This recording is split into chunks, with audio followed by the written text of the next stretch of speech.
Mm. All right. Well, then we're gonna have to masquerade as some kind of old gnarly dude in order to. Yeah, well, I'll dress Uh... up like in that skit from I Think You Should Leave. It's too fucking hot. I want to be around.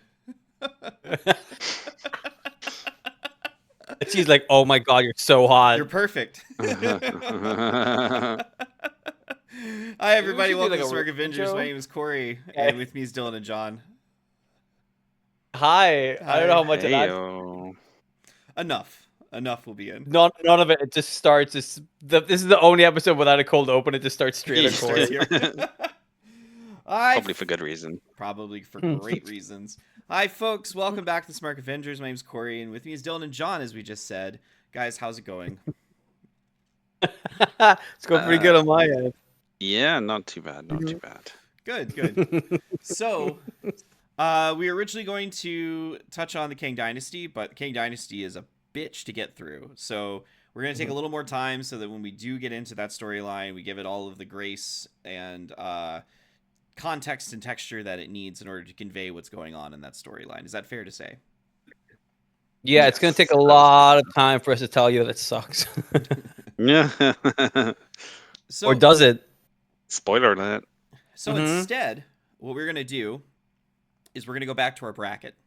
Last episode, we worked our way through the Marvel Heroes wing, and we settled on the Scarlet Witch being the representative for Marvel Comics in the Heroes side in this tournament. I don't know if we settled on it. I mean, were I think it was pretty forced- definitive. We were forced into accepting this.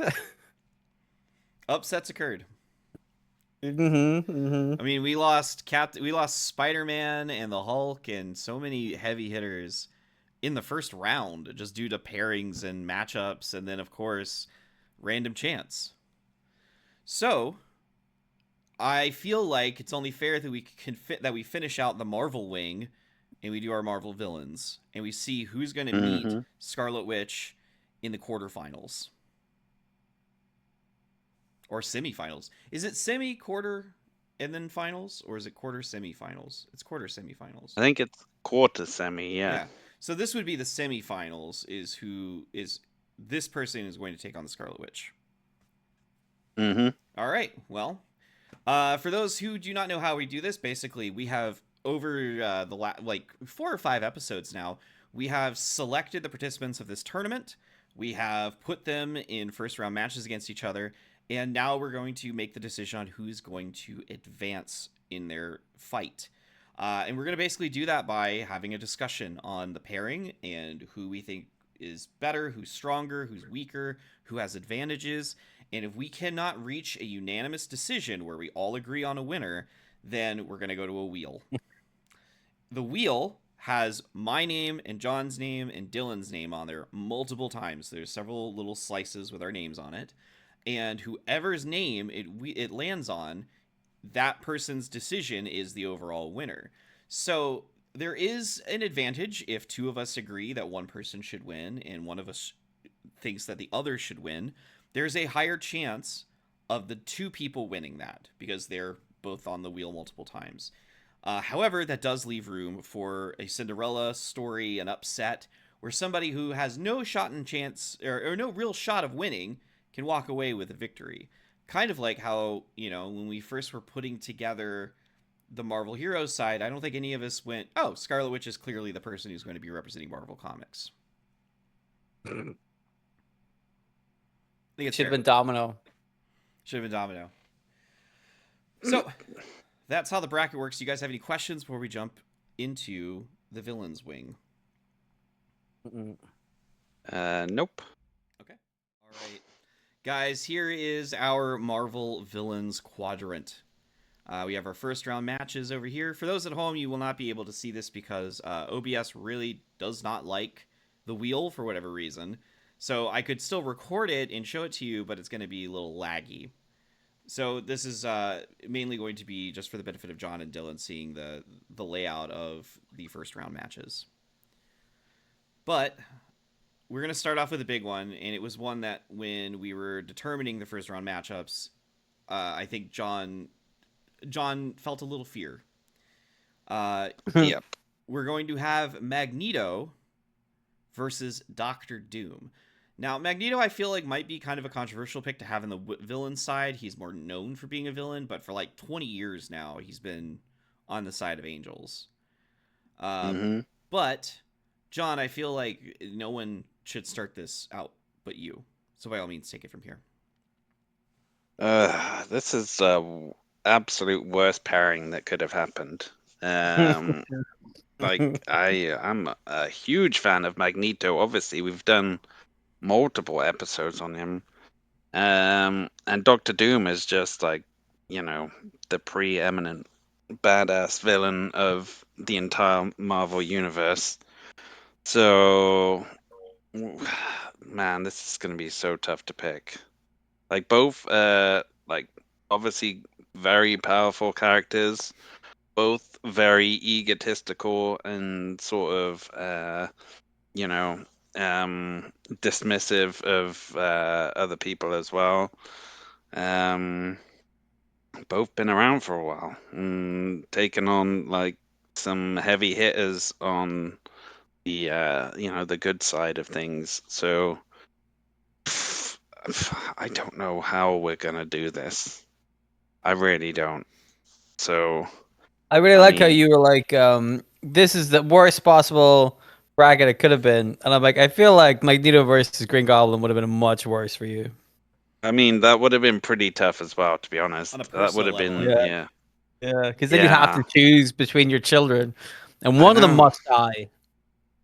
Ugh, why though? Can't they both go through? Can they both die?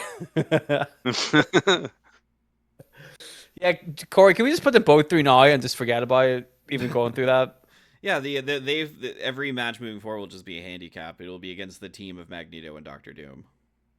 Yeah, There you go. That's game over right there. One in, one there you out. go. Mm-hmm. So Fair.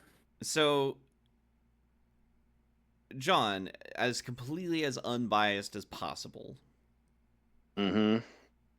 what are Magneto's strengths against Doctor Doom? Well, I mean, obviously the fact that Doctor Doom wears a metal suit sort of works against him a little bit when he's going against the Master of Magnetism.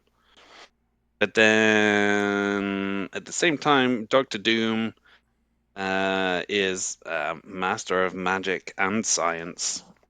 So I'm sure he could have come up with some sort of suit using a polymer that's non-metallic, or maybe imbued it with like magic something or other that kind of protects it from Magneto's powers. If you really wanted to go down that route, but like I, on paper it looks like Magneto's got the advantage, but then Doctor Doom is Doctor Doom, with like a plethora of different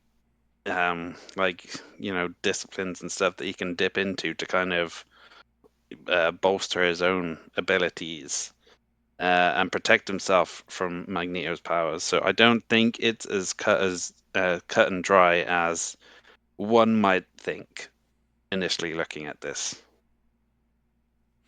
So John, Dylan, what are your feelings on Doctor Doom versus Magneto? I think Magneto would win. Really? Yeah. Okay. What is Anyway, your reasoning for that? I don't know. I think you guys you're putting a lot of stake into Doctor Doom. I think maybe we forget just how like brutal and angry and amazing of a villain Magneto was. That's what kind of annoys me about Magneto being such a hero now, is that it kind of whitewashes a lot of all of the evil criminal shit that he did in the past.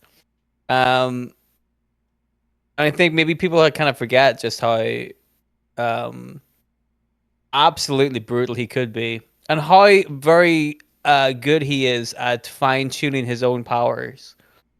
You know, nobody really thought that he could pull Wolverine's skeleton out through his skin, but he did that, and he can do a lot of other stuff as well.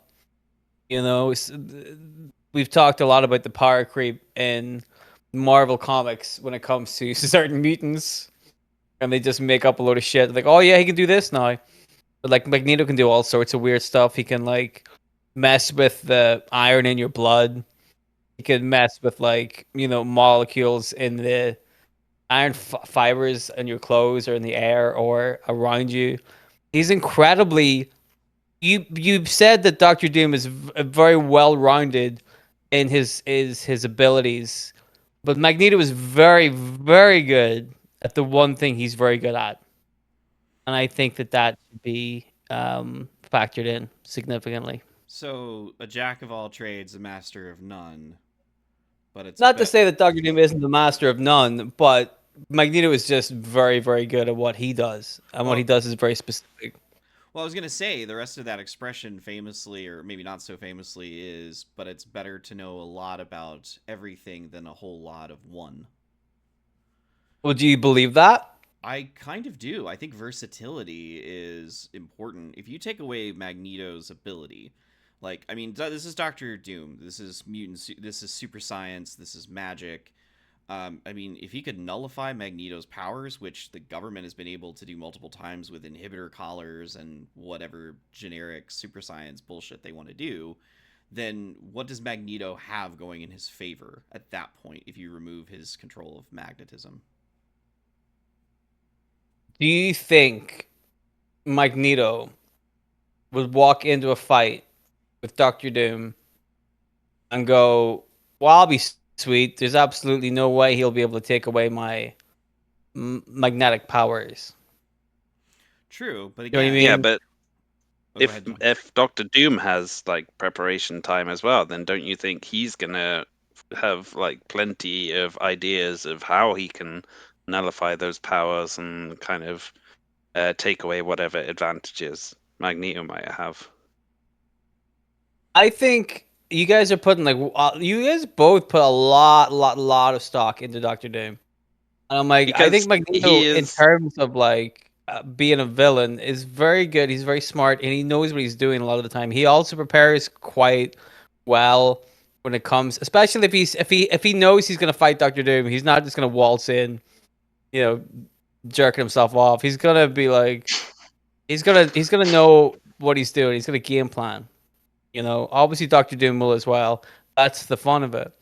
But I think that there's every chance that Magneto could walk away with a win, as much as there is that Doctor Doom could walk away with a win.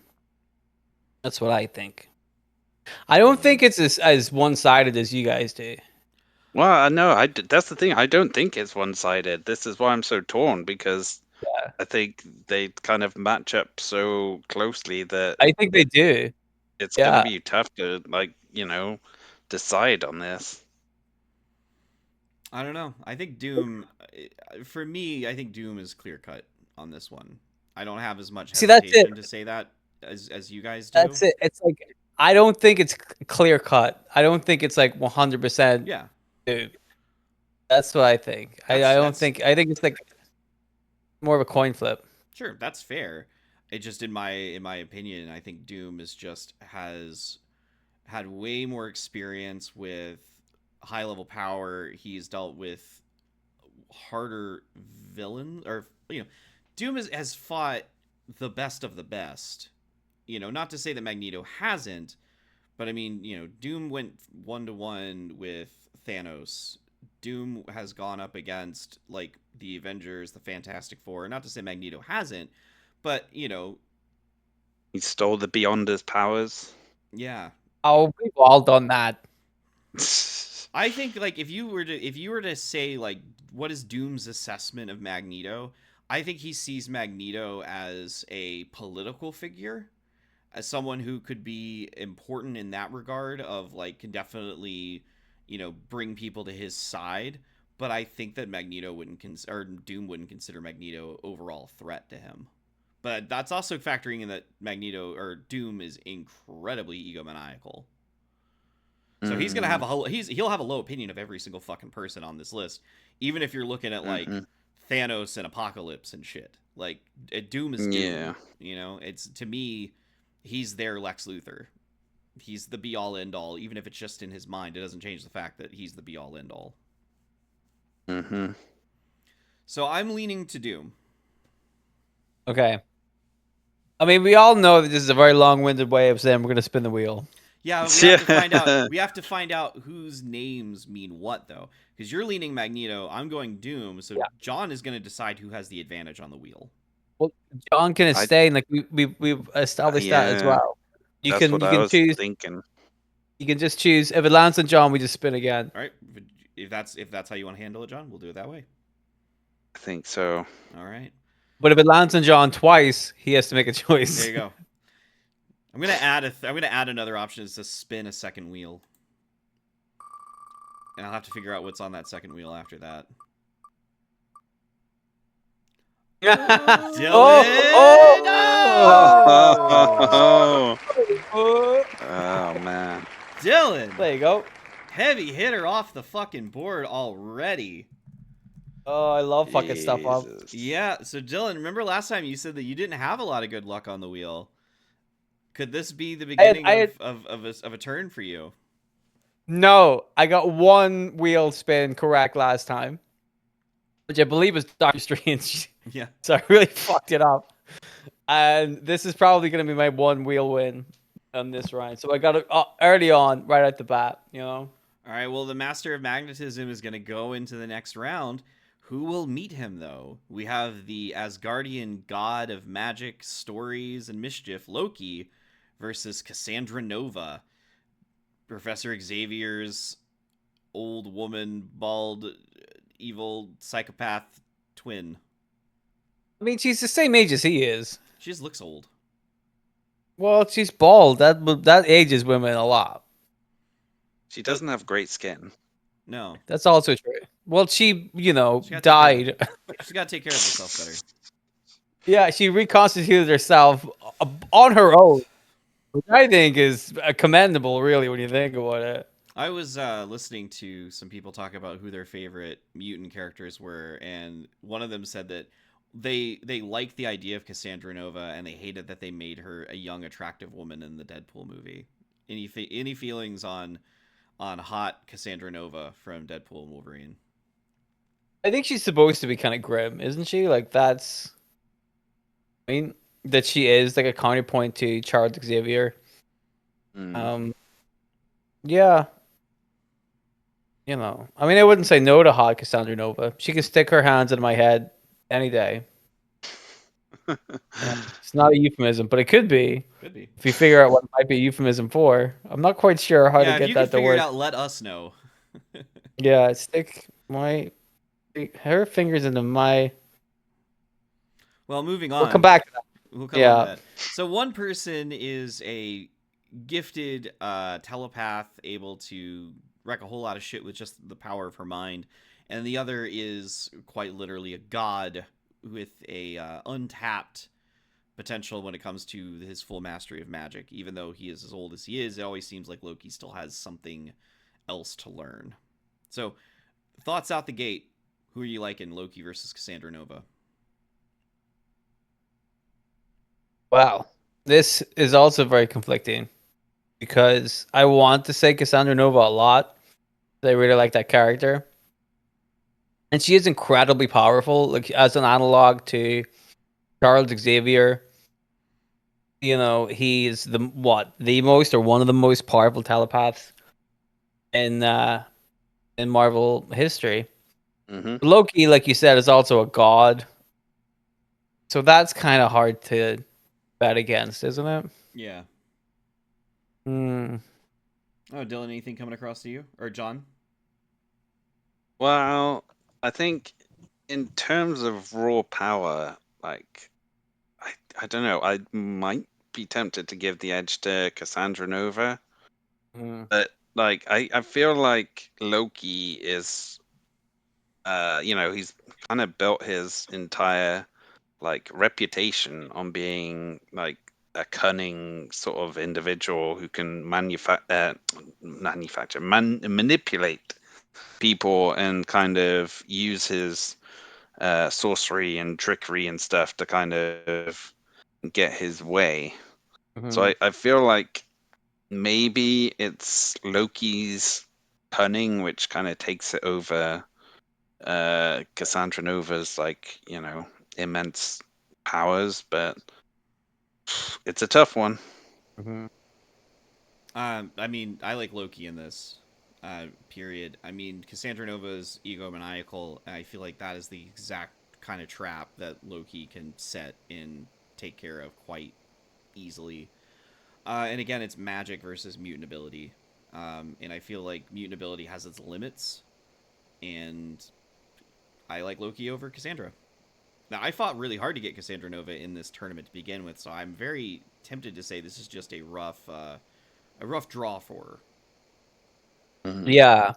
Well, do you want to give her a fighting chance and pick Cassandra Nova? Because I feel like the way we're going, we're all kind of leaning towards Loki. I mean, I'm fine with staying with Loki. But no, I feel like fucking things up and spinning the wheel again. You want to see how lucky you are? Yeah, because I bought some scratch cards earlier today, and I'll tell you this, not so lucky. Okay. So let's see. I'll go for Cassandra Nova. All right, John, are you in for Loki as well, or are you also for Cassandra Nova? I'm in for Loki. All right, so it's me and John again against Dylan. Dylan will luck strike twice for you. It's always you guys against me. It's not fair. Oh, it looks like it's looking good for My you, though, bud. God. Oh, it's a happy day. All right, well, Cassandra Nova will advance We suck at this. past Loki. I mean, we wanted there to be chaos, and chaos there shall be. Mm-hmm. So Cassandra Nova is going to face Magneto in the next round. That's going to be an interesting fight, just based off of the whole Charles situation. Mm-hmm. Very interesting. Something that I feel like might not be it might be a little more clear cut is we have the personal pain in the ass of Wolverine and his lifelong rival, enemy, and mass murdering serial killer. They have no familial relation, do they? I know they teased it at one point. I think, was it originally Sabretooth was going to be his dad? Yeah. I think that was the rumor, yeah, but it never came to pass. That's probably for the best.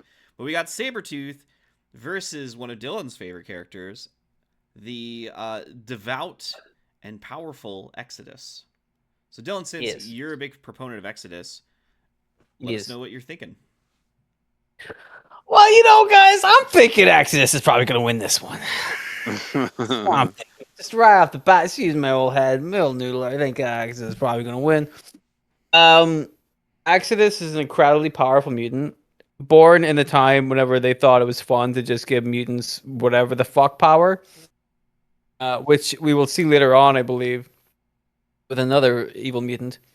But Exodus is immensely powerful, telepathically and telekinetically. And I think if that's the raw parameters of it, Exodus would absolutely, hands down, beat Sabretooth, because Sabretooth, as great as he is in close hand-to-hand combat, and he has a vicious tendency, if he can't even get close to Exodus, then there's no fight. And I don't think he would. He wouldn't be able to get close to him. So I think it's just pretty straightforward with Exodus. John, what are you thinking? I mean, it's hard to argue against that, really. Like, the just power levels that you're looking at with Exodus compared to Sabretooth, it doesn't even come close. Like, hand-to-hand combat, obviously Sabretooth wins, but, like, yeah, but they're not going to have a hand-to-hand combat, I don't think. Exactly. Yeah. So, but, I might go for Sabretooth anyway, just to try and fuck things up. We want to see if Dylan can win a third time in a row, is what you're saying? Yeah, exactly. Yeah, okay. I'd be tempted to do that as well. Wait, you can't both go for Sabretooth. Why not? Because then, what? You've won the last two, and it's been the both of us against you.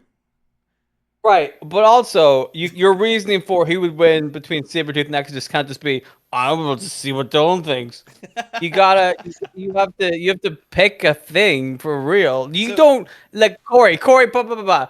In our comics podcast right now, you Yeah. can't on camera wholeheartedly say that you really believe Sabretooth would beat Exodus in a fight. Well, I guess it depends on the parameters of the fight. For example, I don't know the full Fight is extent of to have a Exodus's fight. powers, so I'm hoping that you can enlighten me a little bit. Like, what are some of the more well-known aspects of Exodus's power set? That he is incredibly a powerful telekinetic and telepath. Like Okay. he can read minds, he can make people do what he wants them to do, but he can also like move things. There was a bit in was it Blood Ties where they were on Genosha and he creates a big force field around whatever the city is that starts to like pull in and crush people. So it's gonna crush the whole city. So he's made this entire force field around the city, the whole city, that he's drawing into himself to crush people, while he's also telepathically commanding the citizens of the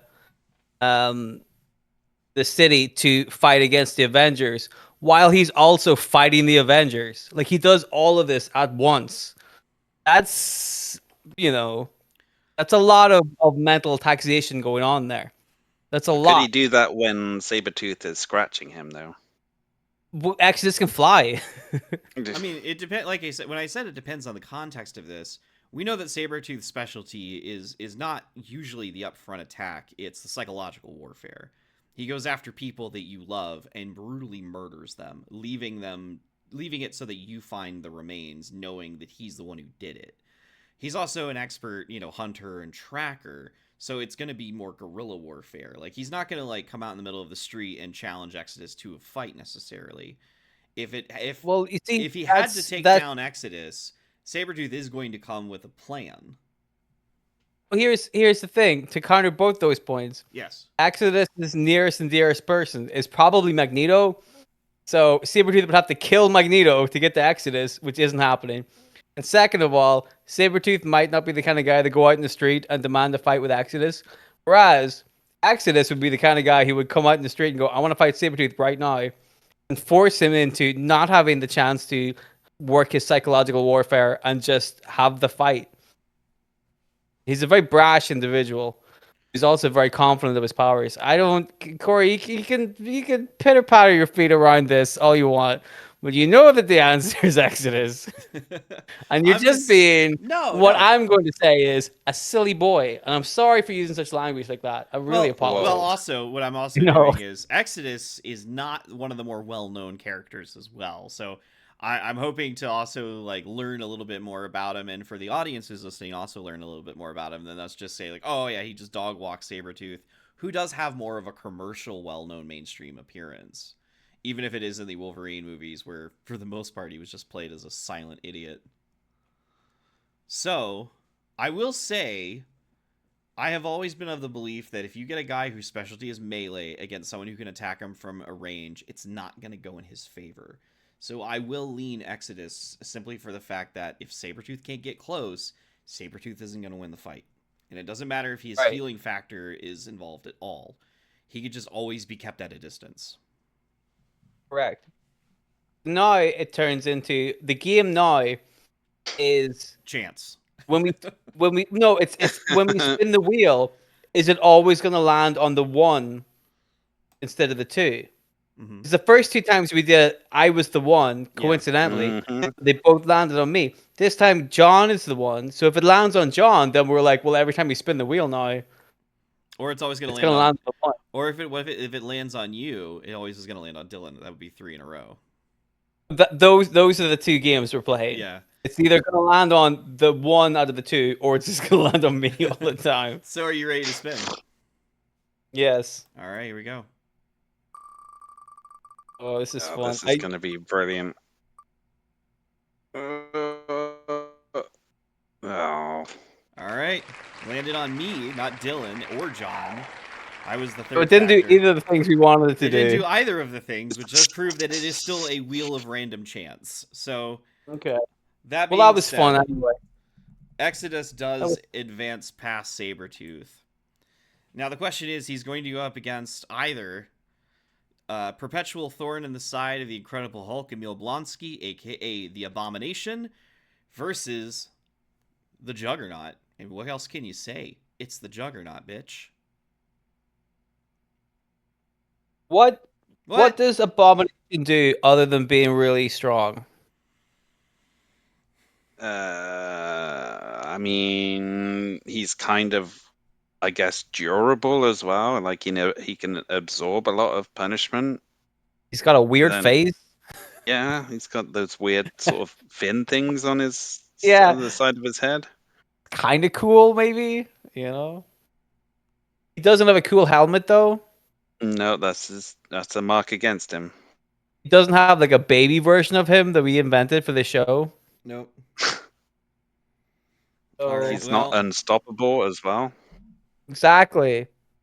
You know, never played by Vinnie Jones. As far as we're aware. Yeah, officially on the films. Mm-hmm. So, when you start adding stuff up like this, doesn't seem like a great resume for Abomination right there, does it? No, I think Mhm. Juggernaut. He draws power from like Sitarak as well, like a whole kind of demon entity. So he's pretty souped up when it comes to power and like just unstoppability, I guess, as well. Like he's Yeah, the Juggernaut for a reason. So I agree. I went to Marvel's website, and they have little bios for each of their characters, and you give kind of like ranking scores for their stats. So we're gonna do just a side by side comparison between the two, because it does seem like this isn't gonna go. This is gonna go one way or the other. So it could just come down to the numbers. So when it comes to energy, basically the ability to emit some sort of like laser or power beam or whatever, both Abomination and Juggernaut come out at a 1, meaning that they do not produce that kind of range ability. Yes, To the surprise of no one, at the Juggernaut, he is 7 out of 7 for strength. it's good. Abomination is also 7 out of 7 for strength. Okay. When it comes to speed, the Juggernaut comes in at 4 out of 7, which is a slight advantage over Abomination, who is at 3 out of 7. I wouldn't have said the Juggernaut was fast. He's faster than the Abomination, it seems. That's not a good sign. I mean, it's also 4 out of 7, so it means he's just slightly faster than average. Yeah. But even then, like the Juggernaut, I would have said like, because his whole thing is like he's like, nothing can stop the Juggernaut, but like it's not like he's running that fast, is he? I No, guess he just he's has the running potential sort for of it. fast though. I mean, he's got the potential to it. He's got to build up some momentum to be able to smash through stuff. Well, that's the thing. He does the thing where like once he starts moving, you can't stop him. But like he's not running like 50 miles an hour. No, he's not like Quicksilver or anything. No, But Yeah. just a big dude. All right. Runs at a normal that's their speed. That's their speed ratings. When it comes to intelligence, the Juggernaut's at 2 out of 7. Bit of a dum dum. Abomination, slightly more intelligent with 3 out of 7.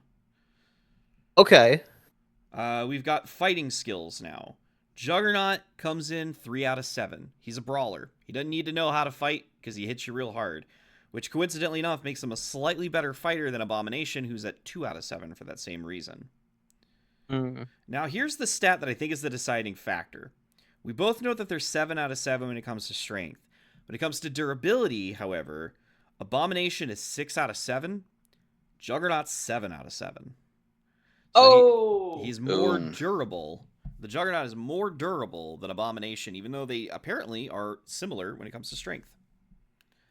So really, the only edge that either of them have is Juggernaut's a better fighter, but only slightly, and he's slightly faster and a little more durable, but Abomination is slightly more intelligence.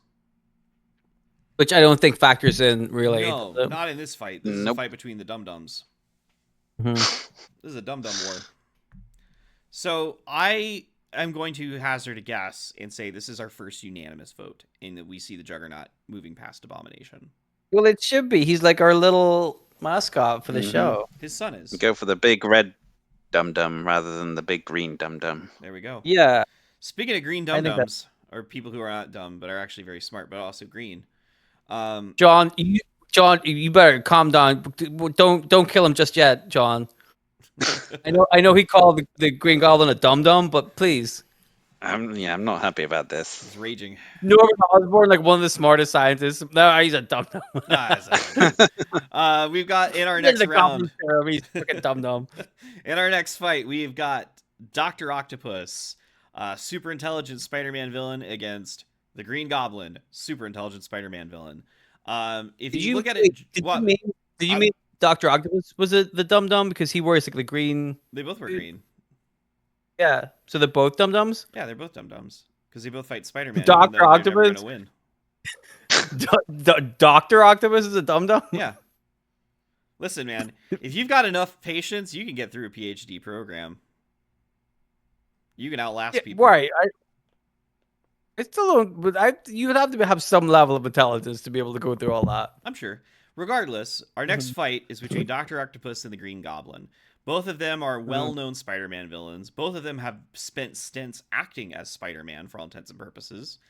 One of them, however, was able to take over S.H.I.E.L.D. and rebrand it to not Hammer. Was it Sword? No, it wasn't Sword.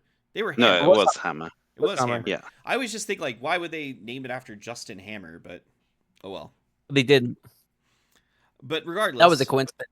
It certainly was. Regardless, we have got Dr. Octopus versus the Green Goblin. You guys are both Spider-Man fans, so take it away. John, who should start? You go first. Okay. So it's been no secret on this show that John is a very, very big Green Goblin fan. Mhm. But I think this has been on the show as well. I'm a very, very big Dr. Octopus fan. Yeah. So this could cause the breakup of the podcast. Even though I saved Magneto in the first round. I want that on record.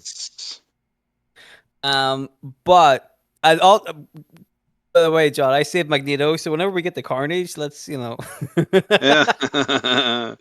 We'll see about that. Oh, that depends how this round goes, doesn't it? Yep.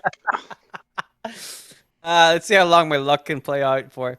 I always find, I mean, obviously, if you're talking about the Green Goblin, you know, it's very hard to find a better Spider-Man villain, which is why I'm a little annoyed, much like the Magneto thing.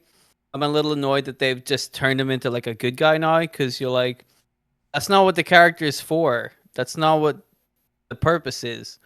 The purpose is that they're such a great foil to the character that if you turn them, then you lose a lot of that charm and the fun. Like, you think about what Green Goblin has done to Peter Parker. And then Eater comes along and he's like, oh, I'm good now, you know. If I was Peter Parker, I'd be like, there's not a fucking chance that I'm going to believe this. Yeah. After 50 years of You kicking killed- me in the dick. Well, and you also killed my first real girlfriend. That also is gonna. That's a grudge that's gonna keep Well, for a while. then you can say the same sort of thing for Dr. Octopus, though, because he's basically been Spider-Man, taken over and tried to be a better Spider-Man than Spider-Man himself, despite the fact that he killed Gwen Stacy's dad back in the day. True. Captain two George of them- Stacy. The two of them are great at killing Stacy's. Yep. Yeah. Which is, I also think that, like, in terms of, like you said, John, there is a real level of pride to be taken in the fact that Dr. Octopus became Spider-Man and, like, arguably did a better job of being Spider-Man than Spider-Man did. Well, you You know- say that, though. Well, He did a better job until he came up against the Green Goblin. it was And exactly. then he got he had the fear put into him, and he was like, "Oh no, I have to get Peter Parker back because only he can beat Norman Osborn because I can't." He had to Which, concede that he couldn't beat Norman Osborn. And well, so what are we talking about then? That's game over. We've settled you the know, debate. that is kind of what I was like leading towards, is that as great as the Dr. Octopus bit was, it all came around to him. Like, he very rarely acknowledged his own failures or his own weak spots. But at that point, he was like, I've done. And to be fair, like, taking over Spider-Man's body is something Norman Osborn could never have done, or becoming a better Spider-Man than Spider-Man is something Norman Osborn could never have done. But fighting Norman Osborn is something that historically Dr. Octopus has never been super adept at. So if the argument is who is better at having Spider-Man beat them up, because that's the argument, really. Dr. Octopus had to get Spider-Man to beat him up. So I guess in terms of what we're talking about, John is probably correct in that Dr. Octopus realized he couldn't beat Norman Osborn. I was smart enough to realize that. Mm-hmm. So this is one of the few things where, like, we actually have seen this play out. Yeah. And the winner was, in that specific term, the winner was the Green Goblin.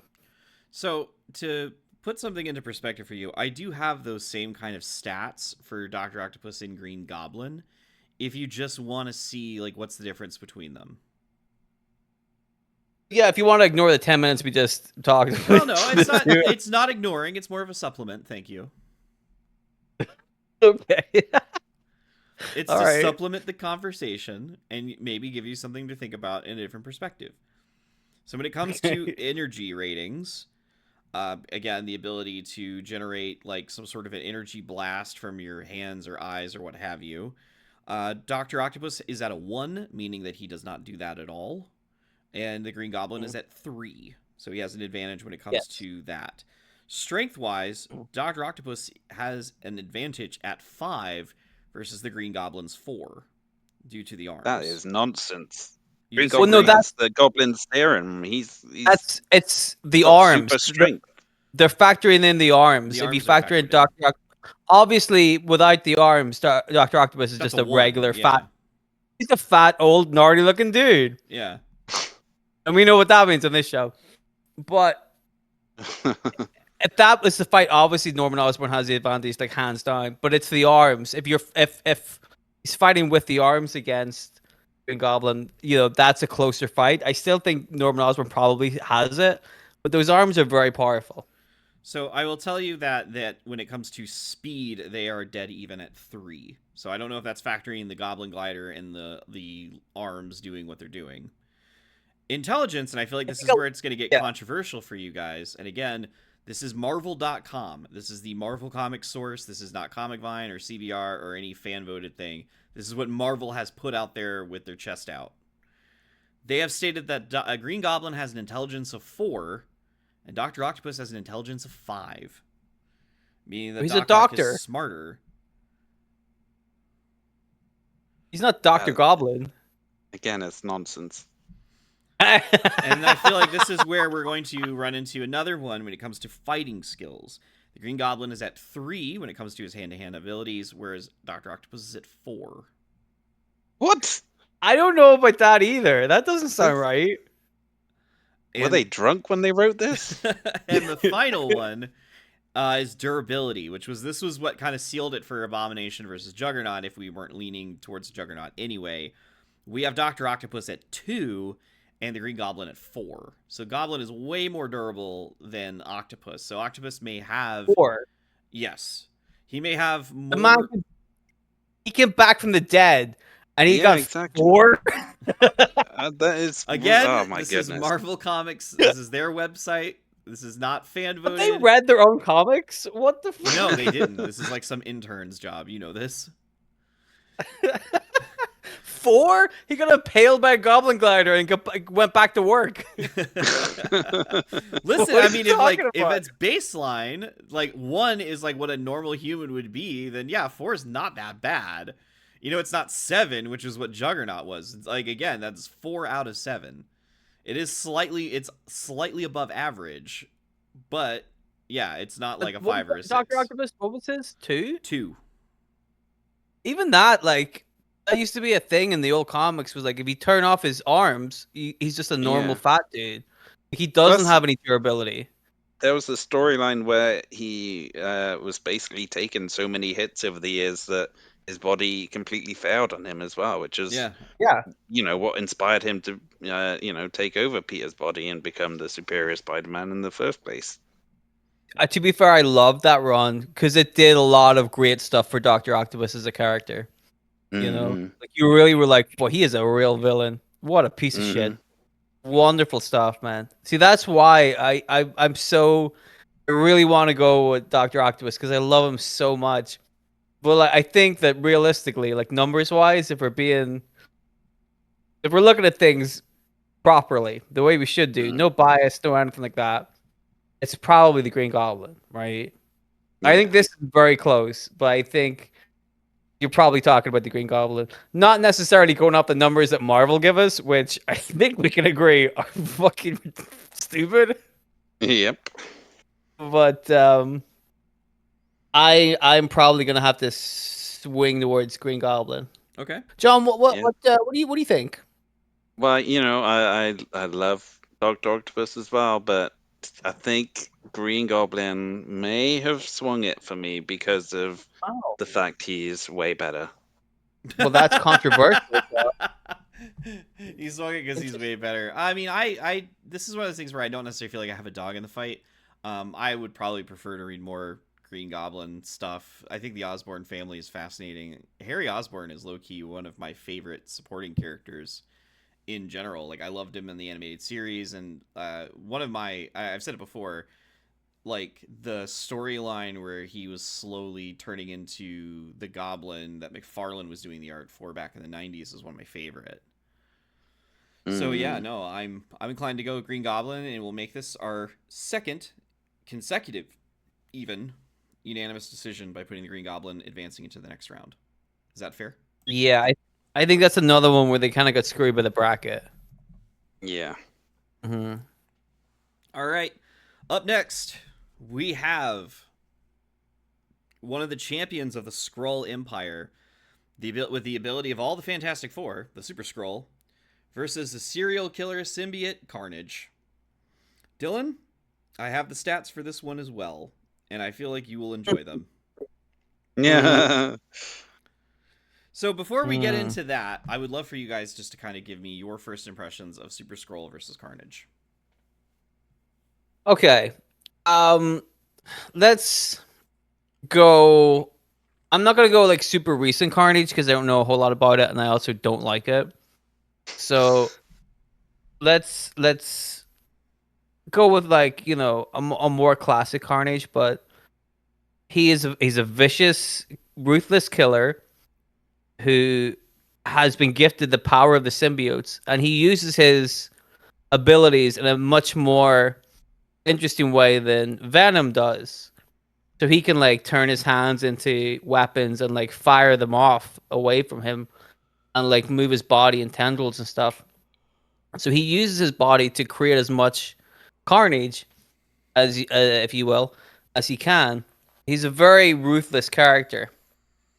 Super Skrull obviously has been bred to be like the best kind of soldier that there is in the Skrulls, but also he seems to get his dick kicked in by the Fantastic Four like all the time. I mean, there are 4 of them, though. That's true. There's only one Carnage. That's true. And also, I will say this: historically, one of the weaknesses of a symbiote is fire, Mm-hmm. and Super Skrull would have the power of fire. Indeed. That's true. So that's something you should have to factor it. That's very true. I think if it came down to it, like pine for pine, right? who wants to kill the other one more, I think Carnage would want to kill Super Skrull more. That's what I think. John, what are your thoughts? Yeah. I mean, I think this is going to be a tough one for Carnage because, like you say, Super Skrull's got the Human Torch's like firepower. He's also got like Mr. Fantastic stretching as well. So Mhm.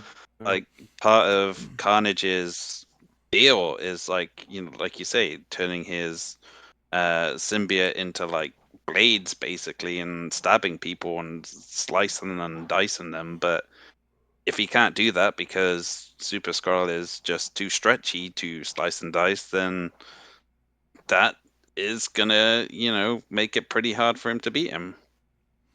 Here's the thing, right? Because I think that like I said, that one of the things that I think is correct is that Carnage wants to kill Super Skrull more than Super Skrull wants to kill Carnage. I Yeah, think that if your entire deal is just ruthlessly killing people and you're very good at that, I feel that like just from like pure relentless like aggression, Carnage would probably wear down Super Skrull. but I also That's think as well that Super Skrull kind of was made the Super Skrull and given all of the Fantastic Four's powers because he was like a pretty good soldier in the first place, and like he's yes. quite tactical, quite, you know, clued in when it comes to like fighting people. So the fact Okay. that he's got those kind of ring smarts that he can kind of rely on, I don't know if that's gonna give Carnage an edge, really. Well, can I counterpoint that and say that the beauty of Carnage is that he doesn't have any of that stuff. He's just a regular like psychopath. He's not dabbling in tactics or strategies or anything like that. He's just a guy that loves fucking stuff up.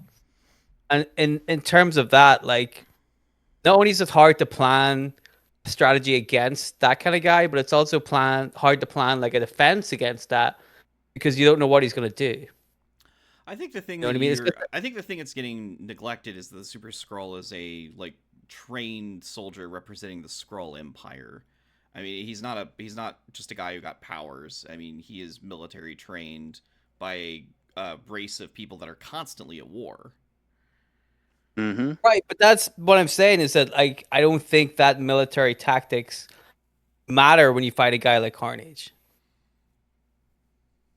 No, I You know think what I mean? I don't think what I think that is it makes Carnage weaker at combat than it would him. Yeah, that's what I was thinking. Like, yeah, he's going to be okay. more unpredictable, but he's also undisciplined. Mm-hmm. Right. That's correct. Yes, I agree with that. Would you like me to compare their numbers based off the Marvel.com? Are we gonna do it anyway, right? Well, I wasn't. If you didn't want to do it, we wouldn't do it, Dylan. Yes, you would. No, I wouldn't. I respect your opinion way Yes, too you much. would. I respect your That's opinion way too also much not to do true. that. That's No, I no, don't think you do. Dylan. I respect your opinion. Regardless, when it comes to their energy ratings, Carnage comes out at 4 out of 7. But as you mentioned, Super Skrull can generate force fields and also throw fire. That gives him an advantage at 6 out of 7 when it comes to energy projections. Okay. Strength, they're very close. Super Skrull is at 6, Carnage is at 5. Okay. Speed is our first one where they're dead even at 3 each. Right. Intelligence and fighting skills, I think, were the two that I was the most interested in. So, intelligence, Carnage is at 2, and Super Skrull is at 3. And fighting Mm-hmm. skills, Carnage is at 2, and Super Skrull is at 4. So there's that military training versus kind of unhinged serial killer. And then, Mm-hmm. of course, the final stat is durability, where Carnage comes in at 5 out of 7, and the Super Skrull comes in at 6 out of 7. Wow. Wow. Probably due Marvel.com to. are really sucking the Super Skrull's dick on this occasion, aren't they? Well, I was just thinking, like, when it comes to durability, like, he can stretch, he can turn invisible, generate force fields, and he can also, like, make his body, like, into fucking rocks.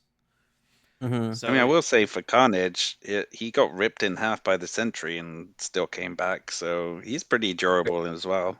yeah. It's true. And you go ripped in half in space. Yeah. That's hard to come back from. It's kind of amazing they came up with a bullshit reason to do that. For that reason, like, boy, we're gonna stretch Carnage's ability on this one, aren't we? It still worked. All right, so where are we leaning though, guys? It seems like we're gonna go to the wheel because despite my own biases or whatever, I still really do think Carnage would be the winner. Okay, So I'm going with Carnage. John. I am going to go for the Super Skrull. I will Fair also enough. be going for the Super Skrull. So, Okay. Dylan, we will see if your luck when the odds are against you stays in your favor. I have a feeling on this occasion, probably not. No. Oh. So that would be me. That's a shame. Carnage will not be advancing into the next round. Instead, meeting the Green Goblin will be the Super Skrull. Well, I saved Magneto and the Green Goblin. Yeah. Mm-hmm. All Carnage right, goes out the guys. first round. All right, well. Up next, we have the Mad Titan, Thanos, Mr. Obsessed with Death itself, and then also the prodigy of Hank Pym that hates humanity, Ultron. Thoughts out the Yes. gates. I mean, one's a robot and one isn't. That is an excellent thought to have. Thank you. What's the next bracket? Yeah. I think listen, as much of a threat as Ultron has been in terms of to the Avengers and to the Earth and stuff like that. Like Thanos has been a threat to like the multiverse, the universe, the fucking many different planets, many Mhm. different species and races and stuff like this. I mean, This I one think I feel technically Ultron has gone into space and Yes. threatened other planets and stuff as well. So Yeah, Ultron to the has degree evolved. that Thanos has. Like I think Thanos what has was that? fucked stuff up consistently, Yeah, yeah. to a grand scale. I think this is Mm. another one where the brackets kind of hurt it because against a lot of people, Ultron is like the clear winner. But I think when we come down to this is something we were talking about when we were coming up with the brackets. Is the power levels of people like how ridiculous do we want to go? Yeah. And Thanos is probably one of those guys. Like we would be wrong to not put him on the list, but we're also kind of got our hands tied in that he's going to probably also do really well in the tournament because he's fucking Thanos. The problem is that we didn't factor in was this fucking wheel, so there's a good chance he loses to like Cassandra Nova or whatever the fuck. You know what I mean? Yeah. Yeah. Well, John, do you have any further thoughts?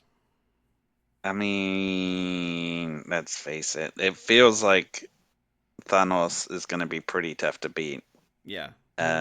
Like give Ultron some credit. Like I think his body is made out of vibranium, which makes him sort of tough, and Yeah. he's got like the like whole AI intelligence as well, which who knows, maybe that could help him out in the fight against Thanos as well. But in terms of just like, I guess raw power, Thanos is just gonna be pretty difficult to stop. Yeah. And yeah, so I think that's why I'm probably leaning that way. I mean, I'd actually like to see this fight in the comics. I'd love to see Thanos versus Ultron. Mm. yeah. So I have all those stats. Thanos' stats are ridiculous. Just outright are. Yeah. Ultron only outranks him in durability, like John mentioned. Ultron is at 7 and Thanos is at 6. But every other stat that is available leans very favorably in Thanos' behavior. Mm. So I mean, I like Ultron. I always will love an evil robot. especially one with personal grudges that goes to weird links to fuck with Hank Pym. But He doesn't fuck with Hank Pym. he You know what I loves it. mean? He's a big fan. Hank Pym was stuck in a half Ultron hybrid body for like several years until recently. Mm-hmm. Now That's probably fine. Now he's back to normal, but they made him old so that he was like Michael Douglas and wouldn't be in, they wouldn't be as tempted to use other Ant-Men. Fair enough. So it does seem like the answer here is Thanos. Is that what I'm hearing? I think so. I mean, that's the thing. I like Ultron too, but like I said, it's a tough bracket. Yeah, I would go for Thanos. That works for me. Thanos So- is in advance. Maybe we should spin the wheel. So our next fight is between the Taskmaster, a villain who is able to recognize people's body language, and with a photographic memory, once he's seen you fight, he now knows how to fight like you. Makes him very dangerous to deal with in a one-on-one occasion. On the other is the world's oldest living mutant, Apocalypse, whose powers I'm not even fucking sure what they are these days. So It's hard. As Dylan was mentioning, this one is a little scuffed, to say the least. But let's hear your thoughts. Well, Apocalypse is another one of those mutants where they were just like, let's give him the power of all powers. And then they're like, we don't really know what that means when it comes to writing other stories about this guy. So Apocalypse seemed to be able to do a lot of different things. I think his main power was really that he's very like strong and durable, and he can like transform his body. He doesn't really seem to do that anymore, but in the original stories, he used to be able to like transform his body like into his arm into a hammer or whatever. Like he was able to kind of manipulate his own. He did that in the TV show, didn't he? He like grew really tall. Yeah. So like I don't think he does that very much anymore. But originally that was kind of his gimmick, and he also has acquired through his ship the power of the Celestials. Mm. He has experimented with that kind of power, which I think is their little catch-all to say he can do all sorts of stuff now because of the Celestials, and not really explain what that means. But he is shown to have a range of different powers over the years, and he's got a very long. I don't know if it's immortality, but he can exist for a long time so long as he rests for adequate periods of time. Although if his body is destroyed, he can, with time, if it's just like a drop of his own blood, eventually reconstitute himself. So he has regenerative powers, I suppose. He's got a lot stacked up on his favor, and Taskmaster, God bless him, has the power to be able to match somebody's fighting style. But as we've just established, if it's not totally concrete what that fighting style may or may not consist of, that's already a tough task for Taskmaster to be able to replicate that. Yeah, it's not like he's going to be able to replicate turning his, arm into a giant hammer or whatever, is it? So Right. That's kind of tricky, I think if this fight was to actually happen in the comics, what would happen is Taskmaster would just run away as far and as possible and probably not be seen again for a good while. That's about right for Taskmaster. Feels like it. He's a coward at heart, really, and he knows if he's in a fight he can't win, he's not gonna stick around. push the issue. Yeah. I think if he knows he's gonna fight Apocalypse, he's just gonna be like, I'm just better off not doing it. Yeah. Yeah. All right, well, so we'll have Apocalypse move on. I think that's appropriate. So we're heading back up. This is our next round matches. They advanced in the first round. It's going to be Magneto versus Cassandra Nova. We discussed this one a little bit. This one's personal due to Xavier being the common bond between the two of them. So, you guys have at it. Who do you think's got the edge going into this fight? I mean, Magneto's got a helmet which blocks psychopathic powers, so like, uh, that's strike one against Cassandra Nova. I Yes. don't think she's invulnerable to magnetic powers, so that's strike two against Cassandra Nova, and Magneto's just better. So strike three, she's out. Well, to go to John's point on point number 3, I mean, as succinct and clear as that was, I would like to add a little bit more to Magneto is just better in that Magneto has spent his entire life roughly Mm-hmm. fighting Charles Xavier. Yeah. He knows how to fight that guy. If Cassandra Nova is a female analog to Charles Xavier, Magneto would have some sort of answer that would probably correlate pretty well against Cassandra Nova. Mm.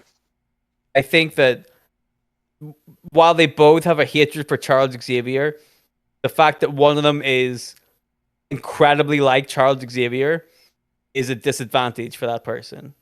You Yeah. know, I think that as much as I love Cassandra Nova, and I'm incredibly pleased that she made it further than the first round, I think we would have to say Magneto.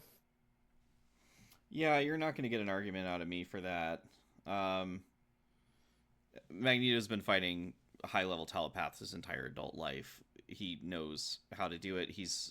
And I'm sure when we talked about Magneto's various powers when we were trying to kill Magneto several months ago, it came up like, oh yeah, he's also trained himself to block most psychic attacks because of just years of exposure to it, if nothing else.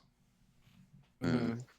So yeah, I will say that that definitely leads to Magneto going into the next round. Okay. All right, up next we have one of Magneto's biggest and most devout followers, Exodus, against the Juggernaut. Now, Dylan, in our last discussion with Exodus, going in his favor was the ability to not face a melee competitor head on. Is that still going in Exodus's favor against the unstoppable Juggernaut? It feels like it, wouldn't it? Like if you think about what the Juggernaut is best known for, being a big, strong guy that punches people a lot. An invulnerable strong guy. Well, I don't think being a big, strong guy that punches really hard is necessarily going to win against Exodus. I think you need a better game plan than that. Plus, his helmet protects him from like mental attacks as well. So Helmet can be like, removed. psh. Yeah, but then Exodus would have to get in close, and then in close quarters, that kind of works in Juggernaut's favor as well. He doesn't have to get in close. I think he could find a way to open up that helmet without getting too close. He is a master at telekinesis. He could find a way to jimmy open that helmet without getting too close. Maybe. I don't know. I think if you're looking at stuff like that, again, it's kind of like the Sabretooth thing. Sabretooth is a great close range, hand-to-hand combat kind of guy. I think the Juggernaut's very similar. Like his raw strength and power is his advantage, but that doesn't always necessarily win in a fight. And I think that Exodus probably has an advantage in that respect. I kind of disagree. I think I thought you would. Juggernaut is, like I say, he's nigh and invulnerable to like any of those sort of long range attacks that Exodus can throw at him. So I think that would frustrate Exodus. I think Exodus would have to come in close, and then once it gets to that point, I don't think he's a match for Juggernaut when it comes to, straight up, like fighting prowess. Yeah, I think straight up 100% Juggernaut. Like if they're just fighting, throwing fists. But mhm. I don't think it would get to that point. Well, we'll see, I Looks guess. like we're gonna have to spin that wheel. But what matters is what part of the wheel is Corey on. I think I'm on the spin again option. Okay. Yeah, I think so. This is gonna be a shootout between the Okay. two, It's like always. except for those times where it's me and John against you. Oh, fair enough. Yes. All right. If it lands on John, meaning the Juggernaut will advance past Exodus. I think it's a shame we didn't get Exodus versus Magneto because Yeah. I think that's some long-term booking. But also, I Mhm. really like the Juggernaut. Obviously, he's the mascot for the show, Mm-hmm. so I don't hate it. All right. Well, up again, we have Green Goblin, who advanced past Dr. Octopus in a Who Hated Peter Parker More contest. And up against him, advancing past Carnage, the Super Skrull. Both are green, both have pointy ears. Who do we got? Green So, Goblin. okay, John, do you want to take a little second to think about all of the possibilities? I took a second. Do you want to take 2 seconds? No. Okay. Yep. Green Goblin. There you That go. He's was a got couple of pumpkin seconds. bombs. To be fair, that was a couple of seconds. He molded over. He also has those little ghost things. Do you remember? Does he still use them? Ghost things. Yeah, he used to have these little they were just like little ghosts. I think they exploded as well. I don't remember what they did, but they were just I know little like Jack-o'-lantern had those. I didn't know that Osborn had them. no, we had them. Yeah, yeah, 100% though. I'll find it. I'll find it. I'll put it in the chat. But I think we're all pretty confident that this is Green Goblin, right? Of course. I mean, personally, I think that the Super Skrull could overpower the Green Goblin. I think the only thing that Goblin has going for him in an advantage would be a higher level of intelligence than the Super Skrull. But again, I think Marvel.com actually had them both rated the same amount. So an Earth genius knows about as much as the average Skrull, is what that is saying. I don't think that's true. I mean, regardless, I see in a fight, I don't see Super Skrull necessarily winning this. I think that Goblin is too clever. Whereas Carnage, not really known for his cleverness, I think the Super Skrull could be outthinked. And I think if anyone's going to be able to do that with a lethal edge to it, that would be Norman Osborn. Okay. So we're just going to advance Green Goblin on. I mean, we were always going to. Indeed. All right. Up next, though, this one could be a bit stickier. We have Thanos, the Mad Titan, the man who attempted to court death, and Apocalypse, the first mutant who has been able to turn people into the mutant embodiment of death. So, what are your thoughts on Apocalypse versus Thanos? This is another tough one. Mm-hmm. Like, in terms of raw power, they're both pretty similar, I would say. Like, maybe Thanos has a slight edge, but, I don't think there's going to be that much in it. I agree. I think that they actually match up really well. We were talking about how hard it would be to find somebody that could actually fight Thanos toe to toe. Apocalypse is a pretty good shout. Mm-hmm. So, I feel like one thing I do like about a lot of Apocalypse's appearances is that he isn't afraid to get his hands dirty and have a fight with people. He will jump in and fight. So I could see Thanos versus Apocalypse having a scrap for sure. So I will say this: I have gone back to Marvel.com's rankings, or their power ratings, and I think this would surprise you both. So when it comes to the ability to generate energy weapons, we've got 6 for Thanos against 7 for Apocalypse. Strength, they're tied 7-7. Speed, they're tied 7-7. Fighting Wow. skills. Fighting skills. Apocalypse 7, Thanos 4. Really? Wow. Intelligence, Apocalypse 7, Thanos 6. Whoa. And then the last one's durability, and both of them are equal at 6. I mean, it sounds like Marvel.com have swayed our hand for us. I mean, the Apocalypse is according to their own metrics, he is near perfect aside from one level of durability. Wow. Jesus. But then, like, I don't know. Apocalypse is more just like an Earth-based villain, whereas Thanos has been like a cosmic threat to the entire galaxy, basically, over the years. It really says Like, I what feel, Apocalypse could accomplish if he changed his priorities. yeah, I guess. Because you're right, Apocalypse they want different ends of the spectrum. Apocalypse is all about the continuing the survival of his people, whereas Thanos is about death. So Yeah. they've never really clashed before, but they've never been in the same arena to have done it.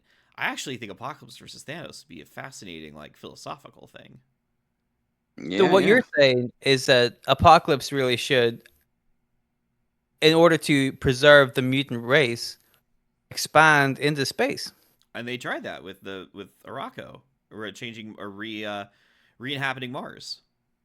Yeah. Okay, so now he's getting He's there. He's dipping his toes in the water. yeah, he's encroaching on we're laying the seeds for a feud. Yeah. You see this? Okay. You know what? I was really torn on this one, but I really like Apocalypse, so yeah, I'm just gonna go with Apocalypse. I'm gonna go for Apocalypse as well. I'm gonna go for Thanos just to kind of Okay. give us a wheel spin, but it's so close between the two of them. It It is very close. Like I said, This is another one where we don't mind who really goes through because they're Yeah. both pretty good. all right, let's spin it.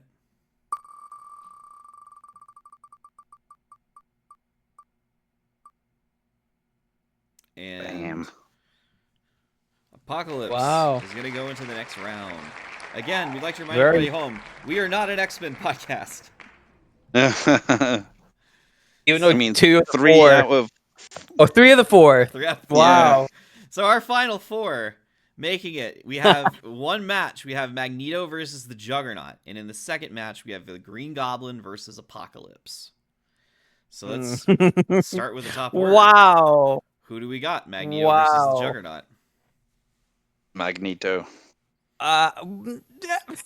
This is like John can't lose. Like, a lot of John's faves are on this list. Oh, yeah, Corey. this is ace. Corey, I think that there is a way that John could lose. Put creating chaos. That goddamn wheel will screw us. It screwed us before. It'll screw us again. In terms of Magneto versus Juggernaut, I would say probably Magneto, right? I would say Magneto as well. I mean, Yeah. he can construct a prison for the Juggernaut that, yes, he could break out of it eventually, but it would take time. He could also put him in a little electromagnetic bubble and put him into space. He'll survive There you go. because he's the Juggernaut, but you can't really get traction if you're floating in 0 Gs. Mm-hmm. We just happy clean sweep. I'm happy with Yeah. clean sweep. Yeah. I mean, I felt like this I was go going to with happen at one point. So we've got going on into our quarterfinal that will decide the semifinal. Magneto. But up next, we have the Green Goblin, Norman Osborn, versus Apocalypse.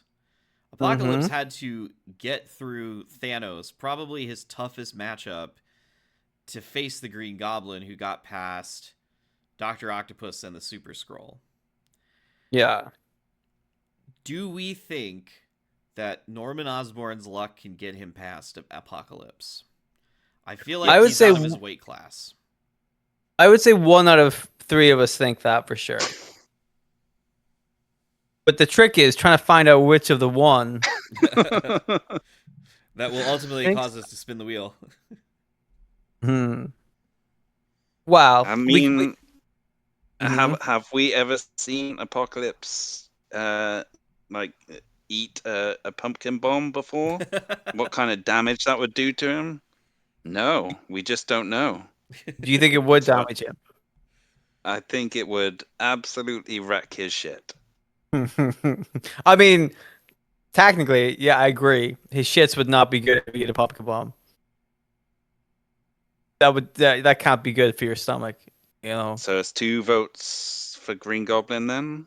No, I don't think so. I think you kind of jumped the gun a little bit there, intentionally. And I don't appreciate that. I don't know why you really wanted to be Magneto versus Green Goblin, because then you're gonna have to make that choice. I know, it's going to be horrible. But if we make it easy for you in the final, you won't have to make that horrible choice.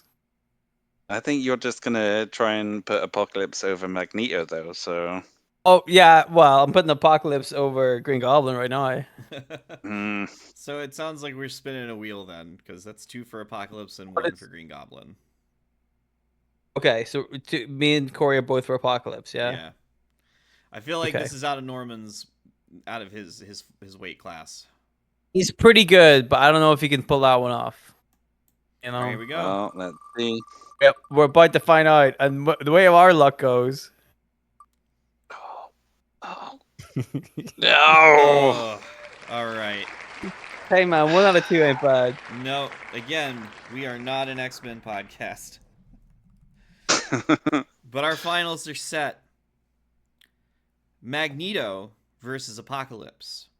Not only will this person represent the Marvel villains moving into our final 4 of the whole tournament, but they will be facing the Scarlet Witch in their next round. So, a lot of story there with Magneto,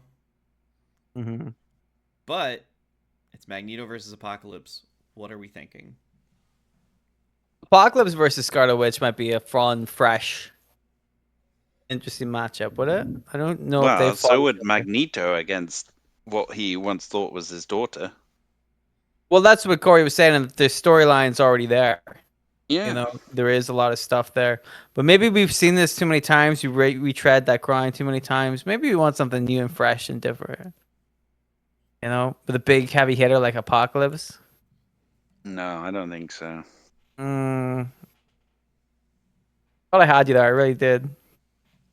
I think this is one where, like, Apocalypse having, like, the celestial technology and, like, his armor and stuff is probably going to work against him because Magneto can manipulate that and kind of, turn it against Well, him, maybe. we don't know if that's metal. It looks pretty metallic to me. We don't know if the celestial material that they use is like an analog to human metal that can be manipulated by Magneto. If it's from like he can manipulate, you know, metal and magnetism on Earth, sure, but like if it's from the stars, is that the same? Can he does it still translate the same way, or is it just By the same so token, he completely could different? manipulate it even more. Oh, bro, yeah, it's either this one or the complete opposite. Yeah. If we're getting into hypotheticals, who knows? You know what I mean, though. Like, I don't think that the celestial material is what you would call metal. So I don't know if he would be able to like manipulate it. Right? That does make sense, right? No. Okay, Corey, that makes sense, right? Sure. Thank you. I don't feel like your heart was in it, but we'll move on. So are we, I don't know. So you don't know, Dylan. What do you think? I think Apocalypse is a winner here, and I think the reason for that is Magneto is the kind of person people have to team up with to face Apocalypse. And if you got to team up with Magneto, it means that he can't do the job on his own either. That's interesting. That's interesting. I don't think it's ever happened though in comics, has it? I Magneto don't think it teaming up with has. someone to take on Apocalypse. Have Magneto and Apocalypse ever fought? I'm trying to rack my brain. I can't think of a single example of them going up against each other before. I think only No, in I the can't. movies. Yeah, I can't think of it like off the top of my head. I'm sure there must have been, but like I feel like again maybe they just intentionally kept those two heels away from each other on Mm. purpose, to potentially lead to a WrestleMania match that may or may not happen. I think the only time And you then saw it was afterwards, during Age of Apocalypse. right? But that doesn't count because it was different Exactly. timeline. Um, just on like I would say Apocalypse right off. That's what I would say. I'm gonna say Apocalypse.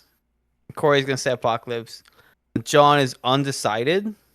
I am saying Magneto. Oh, okay. Interesting.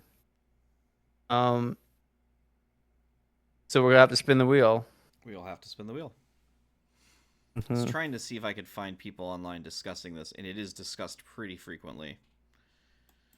What do the people say? It seems pretty split. Wow. They get pedantic about it. Oh, God No. damn it. So, with the spin of the wheel, that means Magneto does not advance. And representing the villain side of the Marvel bracket feels appropriate. It's Apocalypse. So Apocalypse will be moving on to face Scarlet Witch when we get down to our final four. yes. Yeah. That hero bracket was crazy. Yeah, I feel like that one, we had a lot more unanimous decisions on this one than we did the hero one for sure. Yeah.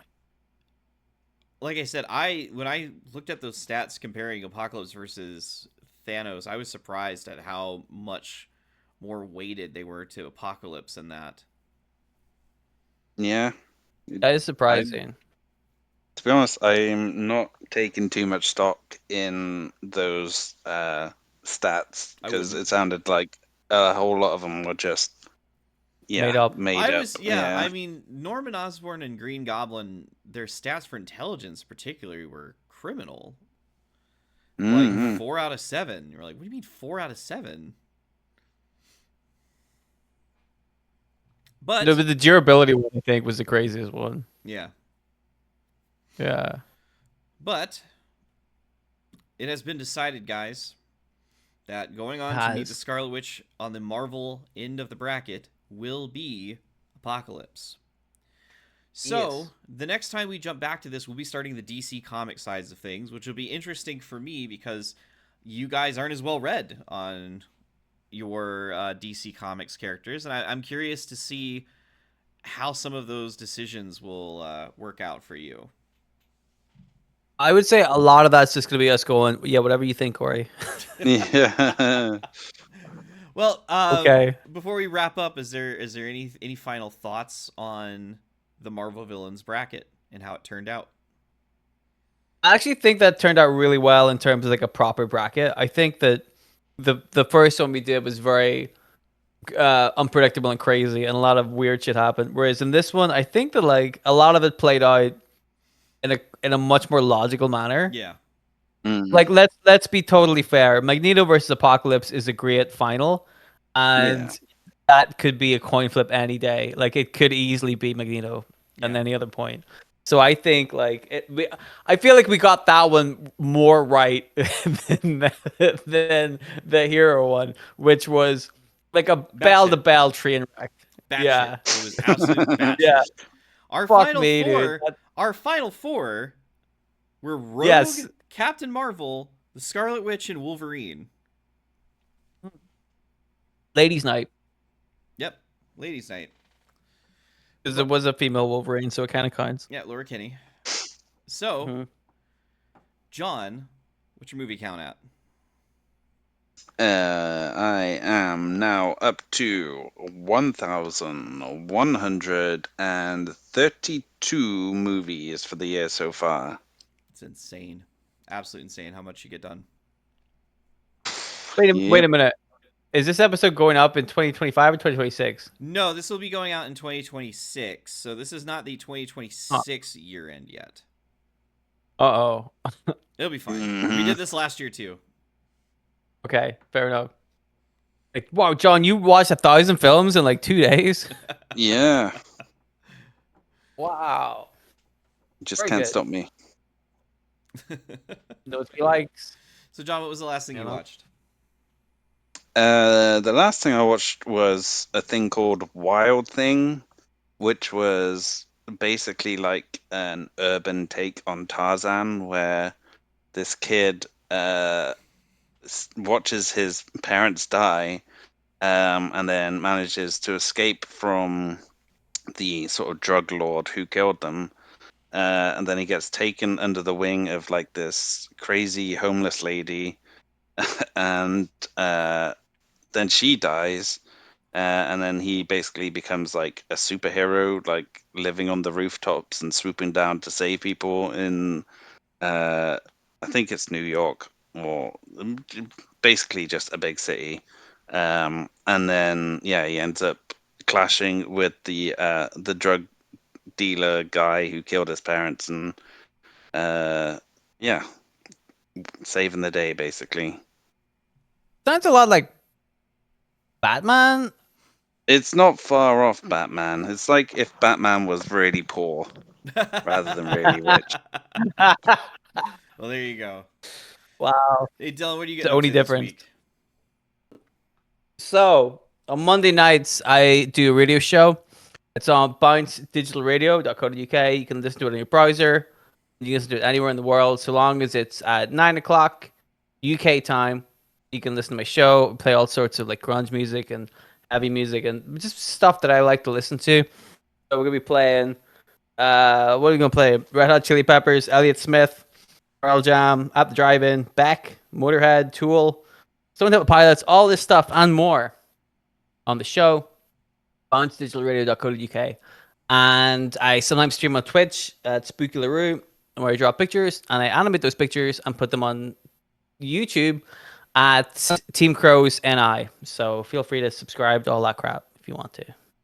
That'd be nice. There you go. I got stuff too. It's in the description. Still haven't gotten around to doing it. I'm taking some time to figure out what direction I want to go with things. But my old stuff is there in the description. I have Large Old Cup, which is my sort of stream of consciousness podcast, and then I have Henry's Usual, which is a kind of a weird letter story thing I've been kind of playing around with. But until next time, we'll see you guys later. Goodbye. Goodbye. Bye bye. Does that make me know? That was Magneto.